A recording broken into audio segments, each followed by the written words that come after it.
This is going to be a quick trade recap of the two trades I took today, one in New York AM and one during Asia session.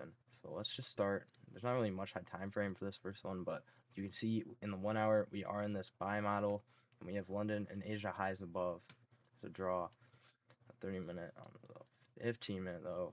You can see kind of just straight trend line liquidity leading up to complete this buy model, and this also looks probably like a data wick here, but mostly just this trend line, Asia and London highs to target on the 5-minute. This isn't technically a sponsored 5, but like discretionally, it's 2 down candles that just kind of made an order block. So for me, this is like narrative wise, this is a sponsored 5-minute. Start on the 1-minute here. We kind of had this turtle soup stop hunt and this really volatile candle, which came down, wicked the 5-minute, and immediately respected it. And you had this 30-minute or 30-second inverse right here on this candle, but it had a huge rejection wick. So I just decided to wait for I was gonna wait for a 30-second CISD, but it was also a 1-minute CISD. And you just also have this little LR, low time frame LR to target. And I basically went break even on this candle because ES. I went break even because ES was in this 30-minute gap right here. Now looking back, of like thinking objective wise and narrative wise, this was a terrible break even. We're super bullish. We just had a little like retrace where like we didn't. It's literally high resistance versus low resistance because it was just straight trend line. Now I was a little tripped up because it was all SMT'd, but like SMTs are only gonna take you so far, which like with your draw being taken like from a past SMT. So it was just weird. Like this was a data high, like technically, and we had already SMT'd this. We were SMTing this high, which was gonna be like break even. And it was weird. So looking back, I think it was a stupid break even. I basically immediately got break even rated, I believe. Yeah.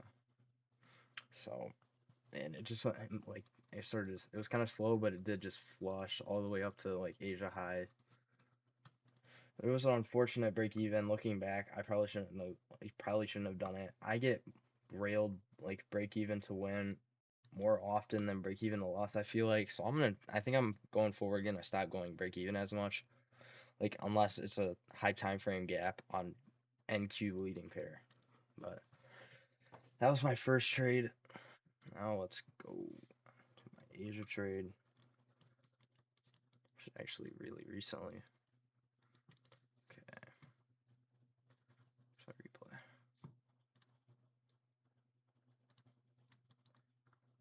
Yeah, so there's not really that much to my Asia trade. It was a pretty obvious, just A plus setup. I did not catch 2RR unfortunately because of my fill. But we can just we'll start on the 4-hour. You can see we came down and we mitigated this humongous 4-hour imbalance by like half a point. So for me, that's still an unmitigated gap. We were kind of respecting it, but you can also just see on the 1 hour, we are super premium. We've had a probably like 800, yeah, like 700 point pump with no significant high time frame retrace. So we are in dire need to go lower. You can kind of see like we're in this little like mini sell model almost. We did kind of complete it, but it's just like more to that bearish narrative that we have to go lower before we go higher. You can see on the 15-minute here, we kind of just wicked up and basically like turtle souped almost this 15-minute gap. We got clear like displacement and respection off of it. This was a really volatile like 30-second inverse, 30-second CISD. It was just trend line leading up to in my eyes, I'm gonna get a 4-hour gap. It's really obvious. And it kind of just flushed. ES was not in a place to distribute, and this is why I de-risked on this trade a lot, because just ES was chopping. It was distributing. It was still like really clear, just accumulation, manipulation, distribution, but it didn't hit anything. I don't think. Yeah. I mean, I guess you can count that as liquidity sweep, but ES had hit nothing, and it was just like barcode. Oh my, barcode straight through all this. So that's why I kind of de-risked. I was also kind of worried because we did have a big move. We had pumped 700 points. We might just chop, and we kind of are like chopping a little. So I just de-risked. It was really obvious though. This is an A plus setup. Yeah, other than the S is super A plus, super obvious. Just flush the TP. My fill was like, yeah, it was like 1.6 or so.